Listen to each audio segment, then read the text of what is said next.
નમસ્કાર વિદ્યાર્થી મિત્રો, આજે આપણે ગુજરાતી વ્યાકરણમાં અલગ અલગ પ્રકારના જે અલંકારો આવે છે તેની સમજ મેળવીશું.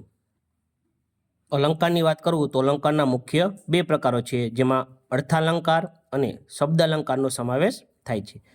અર્થાલંકારની વાત કરું તો અર્થાલંકારમાં વ્યાસસ્તુતિ અલંકાર, સજીવારોપણ અલંકાર, વ્યતિરેક અલંકાર, રૂપક અલંકાર, શ્લેષ અલંકાર, ઉત્પ્રેક્ષા અલંકાર, ઉપમા અલંકાર અને અનન્વય અલંકારનો સમાવેશ થાય છે. જ્યારે શબ્દાલંકારમાં વર્ણાનુપ્રાસ એટલે કે વર્ણ સગાઈ, આંતરપ્રાસ એટલે કે પ્રાસાનુપ્રાસ, યમક એટલે કે શબ્દાનુપ્રાસ અને અંત્યાનુપ્રાસ આવા 4 અલંકારનો સમાવેશ શબ્દ અલંકારમાં થાય છે.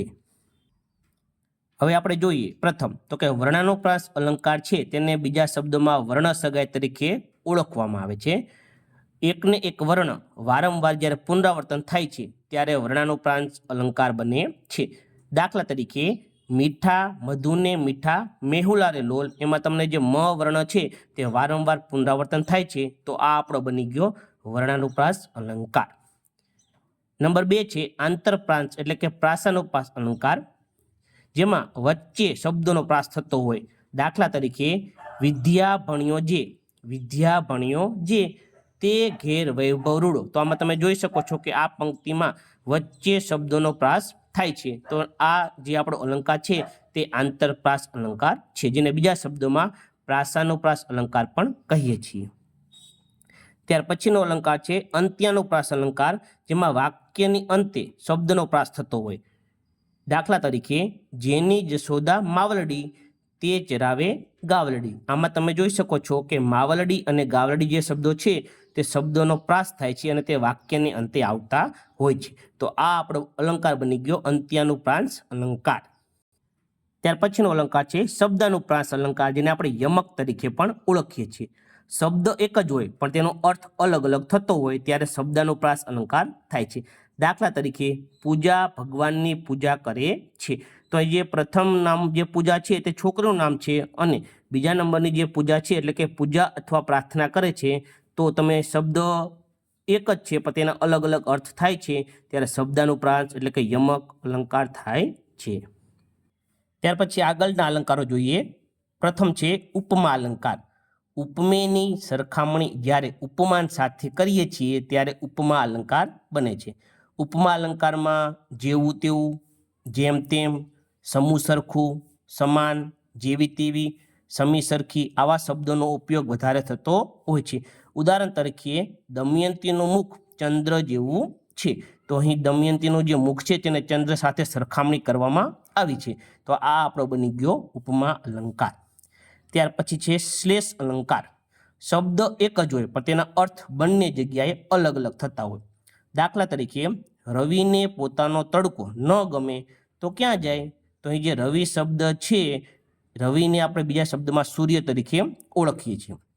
તો રવિને પોતાનો તડકો ન ગમે તો ક્યાં જાય. તો રવિ અને જે તડકો છે તે બંને શબ્દ અલગ અલગ છે પણ બંનેનો અર્થ કેવો થાય છે તો કે એક સરખો થતો હોય છે. ત્યાર પછી ઉત્પ્રેક્ષા અલંકાર છે. તો ઉત્પ્રેક્ષા અલંકારમાં ઉપમેય અને ઉપમાનને એકરૂપતા દેખાડવામાં આવી છે અને જેના મહત્વના શબ્દો છે જાણે, રખે, સખે અને શું. હૈયું, જાણે, હિમાલય. તો આવા જે શબ્દો છે તેમાં જાણે શબ્દ આવતો હોય તો આપણે ઉત્પ્રેક્ષા અલંકાર બને છે. વ્યતિરેક અલંકાર વધુ પડતું બતાવે. કોઈ પણ બાબત હોય તેમાં વધુ પડતું જ્યારે બતાવવામાં આવે છે, શ્રેષ્ઠતા બતાવવામાં આવે છે ત્યારે વ્યતિરેક અલંકાર બને છે. દાખલા તરીકે રાધાના મુખ આગળ તો ચંદ્ર પણ નિસ્તેજ લાગે છે. તો એ તમે જોઈ શકો છો કે વિશેષતા બતાવી છે પણ કેવી વધુ પડતી વિશેષતા બતાવી છે, તો આ આપણો બની ગયો વ્યતિરેક અલંકાર. ત્યાર પછી છે અનન્વય અલંકાર.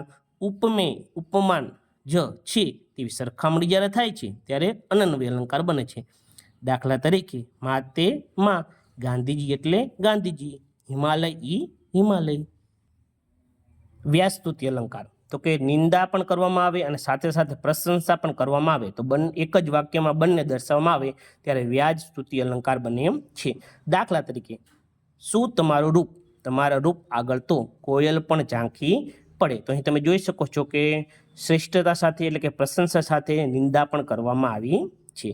ત્યારબાદ સજીવારોપણ. નિર્જીવ વસ્તુ હોય તેને જ્યારે સજીવ બતાવવામાં આવે છે ત્યારે સજીવારોપણ અલંકાર બને છે. દાખલા તરીકે વાદળ રડતું હતું અને ફૂલો હસતા હતા. ત્યારબાદ રૂપક અલંકાર, નોની નુના જેવા શબ્દો વપરાય છે. મારે મન લાઇબ્રેરી એ લોકશાહીનું મંદિર છે. તો અહીં રૂપ આપવામાં આવ્યું છે કે મારે મન લાઇબ્રેરી એ લોકશાહીનું મંદિર છે. અતિશયોક્તિ અલંકાર, જેમાં શબ્દોની કે વાક્યની હદ વટાવી નાખવામાં આવે ત્યારે આ અલંકાર બને છે. અમે ખોબો ભરીને એટલું રડ્યા. અમે ખોબો ભરીને એટલું રડ્યા કે કૂવો ભરીને અમે હસી પડ્યા. તો આ જે અલંકાર છે તે અતિશયોક્તિ અલંકાર છે. દ્રષ્ટાંત અલંકાર, તો કે નમ્રતાથી સૌ કોઈ રીચે, નમ્રતાને બહુમાન, સાગરને નદીઓ ભજે, છોડી ઊંચા સ્થાન. અર્થાંતર ન્યાય અલંકાર, એટલે કે પ્રભુથી સૌ કોઈ થાય, પ્રભુથી સૌ કોઈ થાય, અમથી થાય નકાય, રાયનો પર્વત કરે, પર્વતનો વળી રાય. ત્યાર પછીનો અલંકાર છે સ્વભાવ અલંકાર, તો કે પાડે તાળી, વગાડે ગાલ, આંતરી વળે ઉચ્છુલ બાળ. વિરોધાભાસ, જેમાં સત્ય છુપાયેલું હોય છે, જે પોસતું તે મારતું, એવો ક્રમ દિશે કુદરતી. છેલ્લો શબ્દ મૌનને જ કહેવાનો હોય. અને છેલ્લો અલંકાર છે આપણો અન્યોતિક અલંકાર, ચા કરતાં કેટલી ગરમ, મોરના ઈંડા ચિતરવા ન પડે, કુંભાર કરતાં ગધેડા ડાહ્યા. તો આમાં જે છે અલગ અલગ પ્રકારની કહેવતોનો ઉપયોગ થાય છે. તો આ હતા આપણા સરસ મજાના અલંકારો અને તેના સરસ મજાના ઉદાહરણો.